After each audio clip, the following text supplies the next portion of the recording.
Okay, the next item on the agenda is certificates of appropriateness. We're going to be following a different format tonight and going forward, and that instead of grouping these certificates, we will be addressing them individually, and when we consider the motion to approve or deny, that we will also invite the applicant to speak if the applicant so chooses, and obviously council will discuss as well. So, John? If the council has any wish to pull any of the certificates? No? Okay. I'd like to make a motion to follow the recommendation of the Historic Architectural Review Board and direct President of Council to sign the following certificates of appropriateness, thereby approving the historical appropriateness of the application with final approval by the Code Enforcement Officer. First one, COA 2010-034, the applicant Global Home Improvement, Inc., 207 Penn Street, McCafferty Residence. The application is seeking a certificate of appropriateness for the amendment to approve COA 2010-034 for siding on dormers and metal roofing. HARB has recommended approval of the amendment to approved COA 2010-34 as presented, noting that the lower roofs would be painted tin with a raised seam of 1 inch or less, and that the sidewalls on the dormers would be hardy plank with exposure to match the original house clapboard. May I have a second? Second. It's been moved and seconded? Oh, sure. Yeah, you will in just a second. Okay. Yeah, no, yeah. Yeah, I know there was a little confusion last time. That's why we've changed the way that we're going to address these. So, yes, excuse me. So, John, did you want to say anything about this particular application before we invite the applicant up to speak? No, I mean, I think we had a very vigorous discussion at the last meeting, but I think everything worked out. So. Okay. All right. So, is this Ms. Free? Yes. Would you like to speak?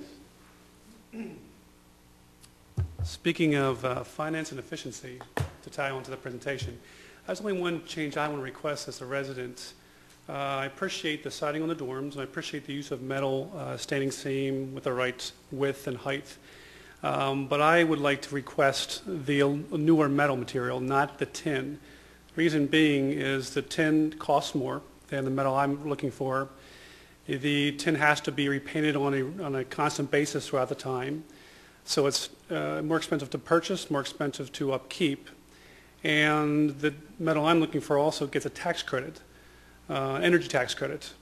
So overall, it's much less costly to me as a homeowner to put this metal on. It'll also last, it'll preserve its look and feel for 50 years. It will not have to be repainted. It will not rust out like many of the roofs around the borough. So I think it'll look nicer. It's energy efficient. And again, it costs me less money. If there's any questions related to material, I did bring with me Paul Kasloff, the president of Global Home Improvement, the roofing contractor I'm working with, and Brian Partica from Drexel Metals, who is a supplier of the metal material. So if you have any questions on that metal, we have samples here, and we have the people who know what they're talking about for metal. I don't. Did you present these particular samples to the HARB? Yes, we did. Okay. Can I ask Jim McAuliffe to come and let us know what the response from HARB was?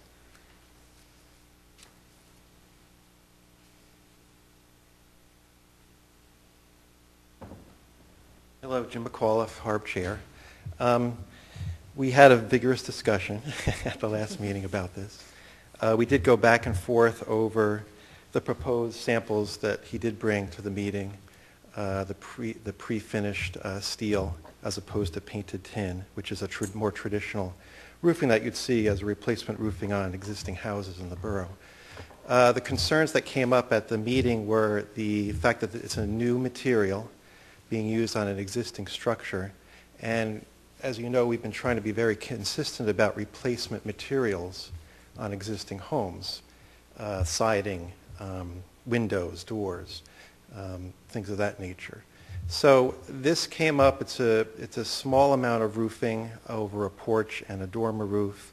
It is quite visible on the West Penn Street side. The applicant did help us out, and they agreed to change some of the details to make it appear a little less commercial in appearance.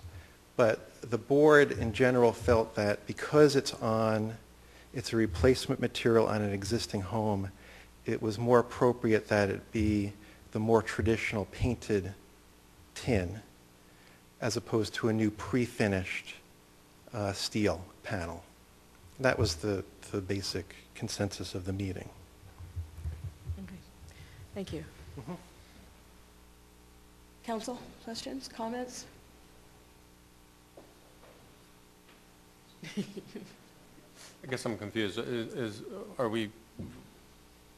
there a change being requested of us, or is it? It sounds like, yes, it sounds like the motion that we have in the HARB, I'm just requesting a different material You are instead of the requesting, tin. well, basically what we're doing is we are, that the motion on the floor is to approve what HARB has recommended, and that is to follow their recommendations and to approve painted tin with a raised seam of 1 inch or less. Okay, and that was apparently what was decided and approved, and that you all came to that agreement at the HARB We meeting. didn't come to the agreement. That was their decision, their choice. Actually, several members of HARB actually agreed with us. But at the end, the consultant and Jim chose the way they wanted to go. So it's not that I wanted to do that. I was told I could not, I could come to this meeting and request to change that. So that's why I'm here, to spend less, have it look nicer, be more energy efficient, and get a tax credit by simply changing the metal. We agreed with them on the width of the seam, the height of the seam.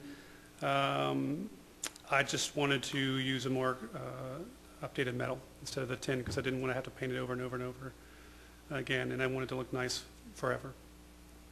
That's why I'm here, to make that, to request that particular change. And that's why these two gentlemen are here. If you have questions about the metal, they're the ones who are installing it and provide the metal. Does council want to see what this proposed alternate metal looks like? All right, do you want to bring up your sample? So this is polished. This is called galvanum product. That's pre-painted product. What we did, we changed that from 24 gauge to 26 gauge, so it's a little lighter. It's going to have a little more oil canning to have a more traditional historical look. It's going to be mechanically seamed. The cost difference on the product to the homeowner over a period of life of the roof, over $20,000, seam versus that product. Plus a lot of painting involved. You know, last time we've been here, we were concerned about what goes into the ground, you know, the rainwater, so all this paint will peel off at some point, will go into the ground. This product will be, you know, going to look like that for a while, 50 years. Then one thing we did, we changed the, you know, they have a high gloss colors in that line, and we changed it to the low gloss colors. It's non-shiny. This is going to be more historically correct. And the thing is that what HARB proposing, they're saying, you know, you can put your tin roof, and then you can paint it any color you want. You want to paint it pink, you can paint it pink. Gold, you can paint it gold. They said we can control it after that. But they, from the start, opposing just to have it already painted. So this, to us, is just taking into consideration $20,000 difference, you know, in your life. It just doesn't make any sense. Plus, homeowner can get it, you know, can be more efficient, you know, get the tax credits, and, you know, don't have to deal with that anymore. Maybe Brian can add something else.